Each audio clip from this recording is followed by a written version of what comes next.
The 1964 Mercury Marauder by AMT. Coming up next on Monster Hobbies, What's in the Box? What's in the box? What's in the box?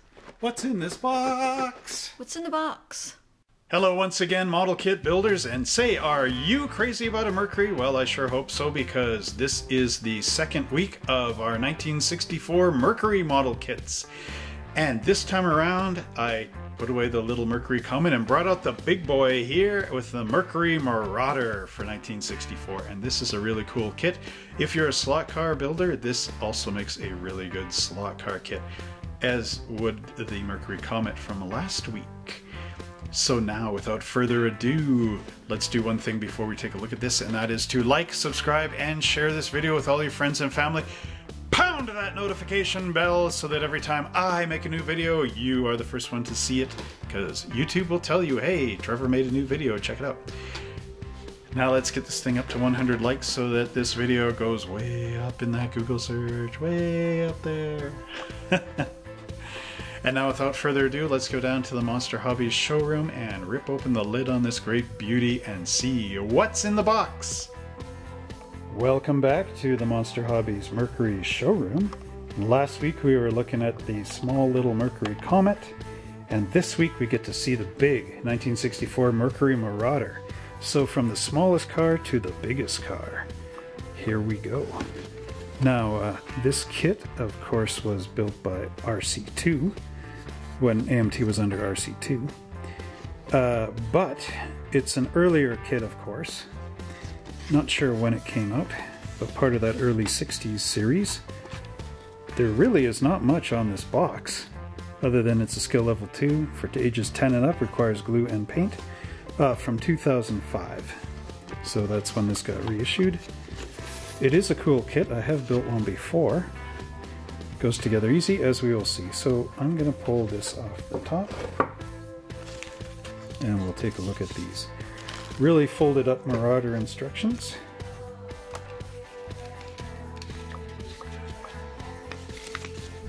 There we go.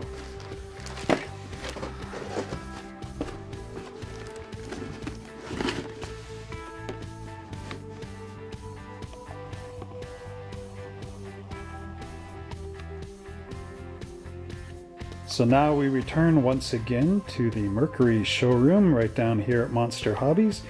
This week we are going to look at the 1964 Mercury Marauder. Last week we were looking at the 64 Mercury Comet. So this is the big brother to that Comet. Now let's just take the top off. Wait, before we do that.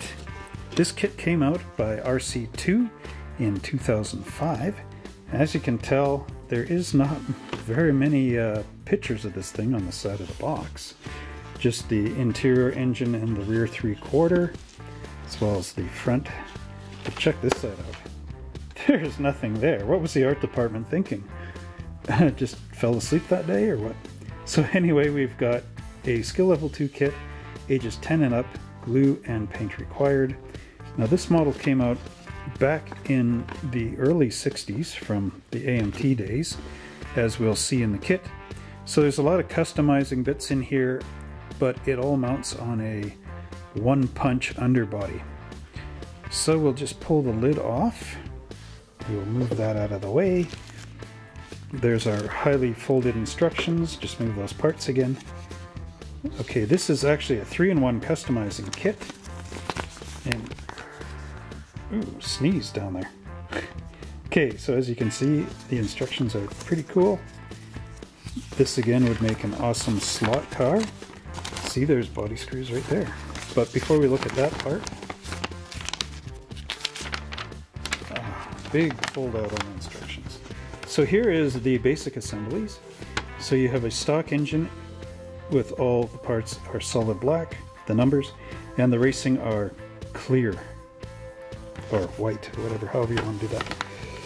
Okay, so you get your chrome parts. So you got stock air cleaner, or you could put on these dual pressure pots, plus the blower, the supercharged engine and all that stuff. That's all your racing and custom. The headers are the same.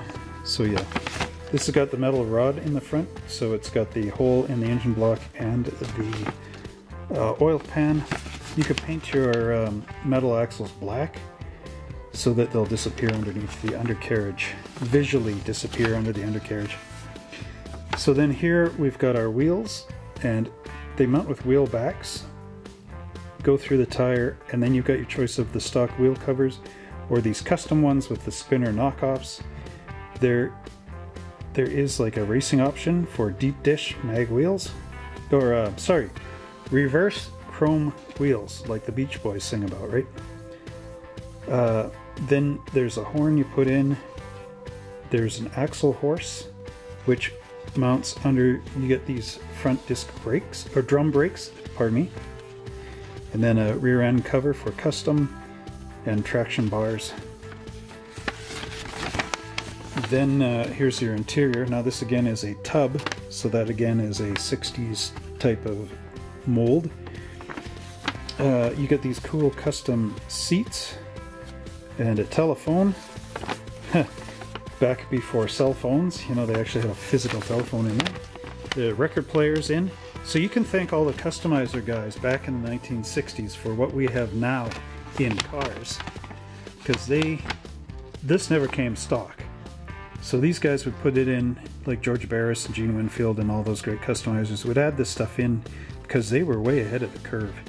Problem is, when you got a record player in there, you hit a bump with your car and so you can't really listen to your records as you're going down the road. You had to park somewhere to listen to them. They would be 45s, 45 RPM little records. Remember those guys? Okay, so then you get this cut down steering wheel for sports. That was much like a jet instrument panel thing. I think, I don't know if you can do those anymore. I don't know if they're legal or illegal. But there's a circular stock steering wheel. You get the custom gauges, tachometer, mirror, fire extinguisher, and optional roll bar for your racing. Slot car guys, take note. And then here is the body going together, so the interior tub. There are some snap washers in here that go on the pegs. Custom headrests, firewall, radiator, and of course the hood. They did have this metal clip that clipped underneath a tab on the body in there. I have never seen anybody use those, and I've tried. Open the hood, close the hood, the clip goes flying airborne. I'm showing you the clip. So if you had success with that metal clip, let me know in the comments below, because I couldn't get it to work. Okay, so here's the body. So you get this hood ornament, pops in. The front grille. Now note, this also is much like the Plymouth Belvedere and the 63 Chevy. So quite a styling cue back then. There's the rear bumper and grille, and it also has those little fins much like the Comet did. Okay, so here's the racing for your NASCAR fans and slot car racers and whatnot. So you get this great big hood strap that belts right under the front of the hood, and headlight covers to cover up your glass. And like I said, the screws underneath, so you could put the slot car motor and stuff in the chassis, and stock taillights. And now we get into the wonderful world of customizing. So here you get bullet grills, bullets, the Adonis grill, Lucas lenses, custom hood ornaments, the aerials, side pipes with special exhaust plates. You get tuck and roll wheel well covers, 58 Chevy or Cadillac, however you want to do that, 59 Caddy parking lights you can use in the front, custom grills, deck scoops, this big rolled pan in the back with either the Adonis grill or the tube type grill, more 58, 59 Cadillac, whatever, stop lights, and you get these lucite flat tail lights. There's a scissor jack and a trophy. Parts are numbered in order of assembly. It is not necessary to use all the parts shown. Try different combinations and locations before you start cementing. Oh, and you also get these really cool fender skirts. So, without further ado, let's go down and take a look at the plastic parts for this '64 Mercury Marauder. So now we have another cool 1964 Mercury model kit. This time around it's the Marauder by AMT. And they included this nice piece of cardboard in here so that our roof wouldn't get crunched when we go and move it around in the box. And again, this kit, popular for 64, has that hardtop convertible look to it with the bar across here and the roof kicking down to make this thing look like a steel convertible top, much like the 57 Ford retractable, or sorry, the 59 Ford retractable that I reviewed earlier in this series.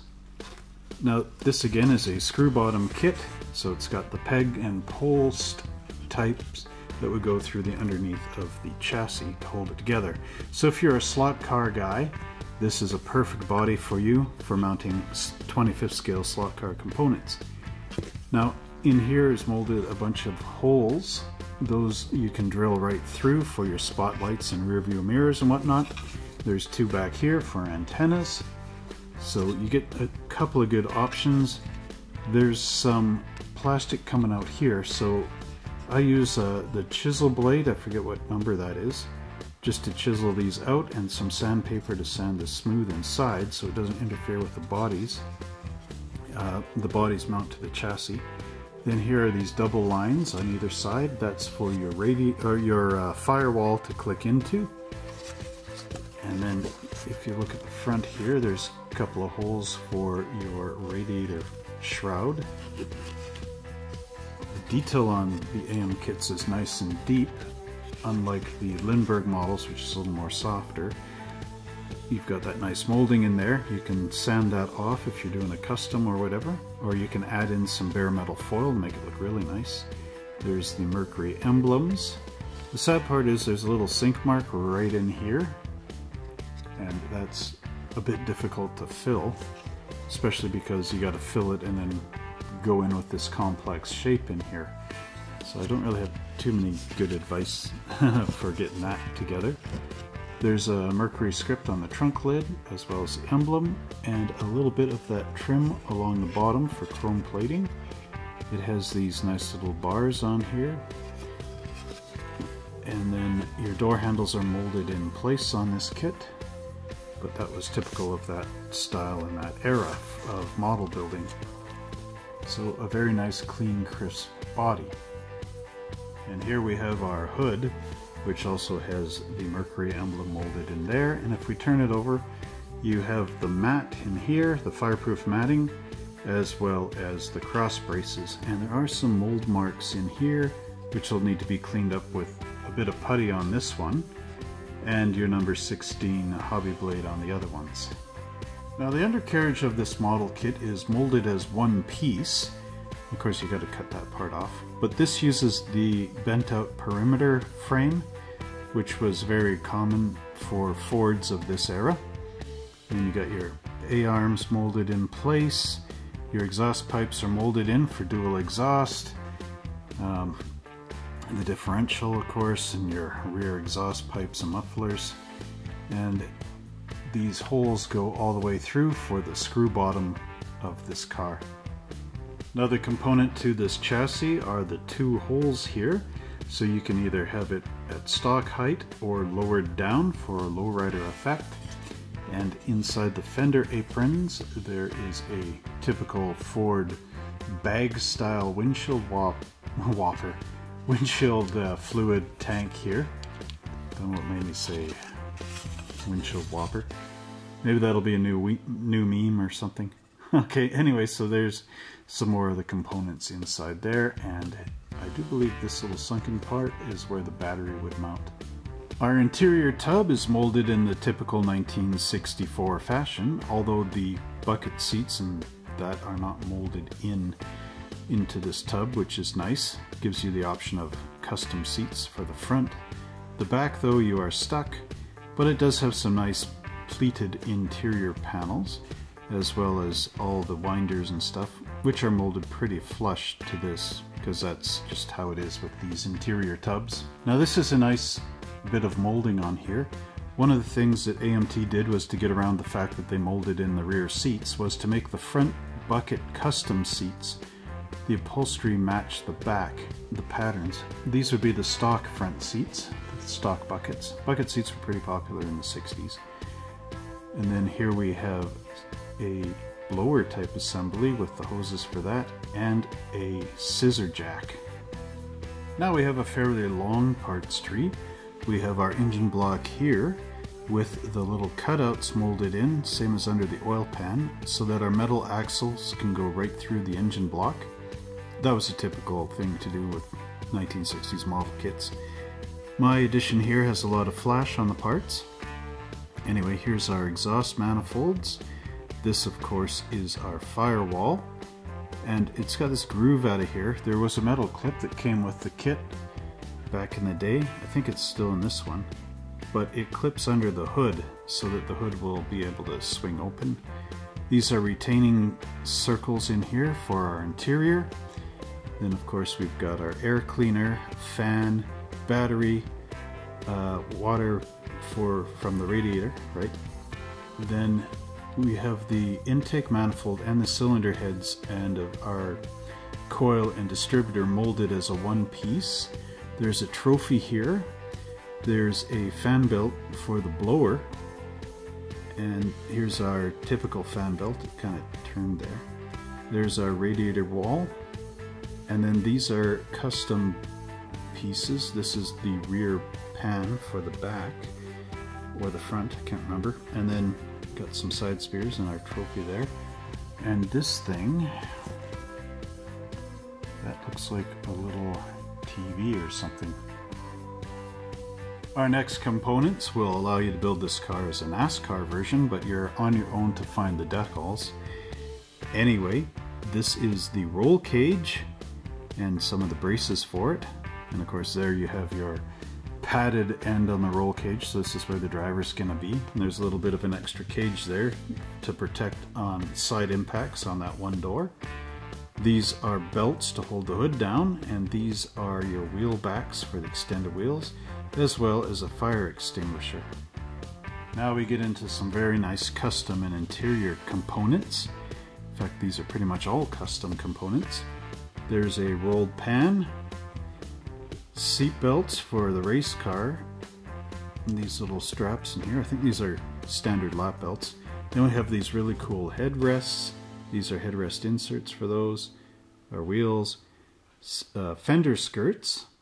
Then for a special option, you've got an exposed brake drum here. The single caliper rear brakes. There's a horn, that's a stock piece. The license plate. There's a telephone. These are tuck and roll fender skirt inserts. There's one there. A bunch of bullets and things. All kinds of cool stuff. Gonna have to look in the instruction sheet to see what everything is. Here we have some more gray parts for the kit. This, of course, is our dashboard, which has some very nice detail molded in. Now, you could actually saw the roof off and use this. This is a convertible top with the top down. Should make a really cool kit. And then we have the roll cage, the back portion of our roll cage in there. And our final little gray component here is the steering wheel. It was in this bag and it was stuck in the upholstery with a piece of tape. So I'm just going to leave it in the bag for now. But it is the 3-spoke style steering wheel, the stock version. And it is pretty basic, but it will get the job done. So now we get into my most favorite part of all these model car kits, the chrome tree. So we've got our rear bumper here. There's a little bit of flash inside where the rear taillights go, which will have to be taken out. Again, we've got 1964 molded into our license plates. So you could paint these all to look like a museum license plate for your collection, or you can scrape these off with your number 16 hobby blade, cover them over with decals from all your other model kits, because by now you got a big pile of decals in a box somewhere. The headlights are molded in place. You will need a black wash in here to bring out the details. Now I'll point out some of these things. This is a cover for your differential. These are the custom wheels. These are the stock wheels and hubcaps, I guess. Then you got some lake pipes here and a bunch of chrome bits. This little car here is for one of the trophies. You got your valve covers, chrome ones. Custom grills, front and back. Some more of the custom grills. These, if you turn them around, are headlights for here, and these are tail lights for in your back.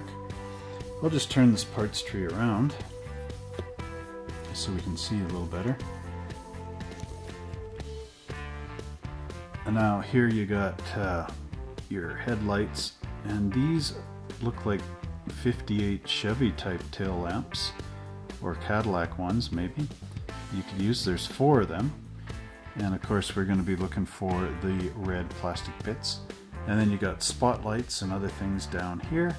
So quite a lot of parts that you could use on many other kits. And now the stock bumpers here mount through the body where your screws are going to go.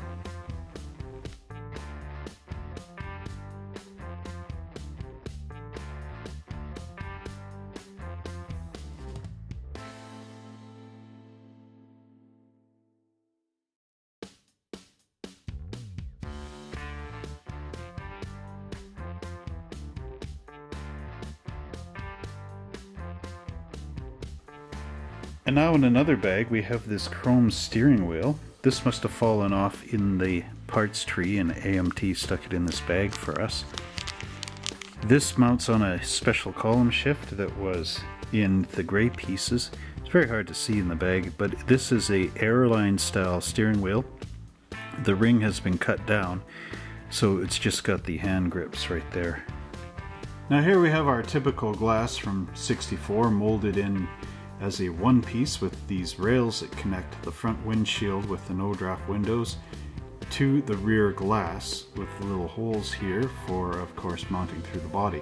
Now if you don't want to see these when you take your car body here and flip them over and look through the window upside down this way, you'll see those rails going across in there. You know, if you don't want that, just take your hobby saw and cut off here and here, and then you should be able to glue that just up in here without it looking horrible. Now there's a lot of cool little glass components in here. Of course we've got our red tree for red taillights, and then we also have our clear glass tree here for these cool bars that are in there, as well as little parking and headlight things. And remember I said there was like a 58 Chevy taillights? These are for in the front, and then you've got red ones here if you want those in the back. And then of course these are tail lights, and then we've got our stock tail lights here. Now the only tire options we actually have are stock tires. These are the Firestone Supremes, and they're very nicely molded. There's some tread pattern around the outside here. The name is on the tires, and then our actual tread where it's going to hit the road. They're just fine lines that encircle the tire. And our final components to this entire kit are the 2 metal axles and these screws, which will screw in the bottom. Now these screws are slot screws, but they also have a little bit of a Phillips head in there, so you could use 2 different screwdrivers to get them in. And that completes our review of the AMT Ertl 1964 Mercury Marauder. And wasn't that a great review of this 1964 Mercury Marauder? And I sure hope that you liked it and subscribed and shared this video with all your friends and family. But no, I do hope you like it, and if you want to find one of these things, go check it out on eBay, on garage sales, at your local hobby shop. And I don't know, round 2 might re-release this thing coming up if it hasn't done so already, you know, when I was sleeping. And don't forget to like, subscribe, and share this video with all your friends and family. Pound that notification bell so that every time I make a new video, you are the first to know about it. And now let's get this video up to 100 likes so that it goes high up in that Google search engine. And until next week, we will see you down here at the Monster Hobbies showroom.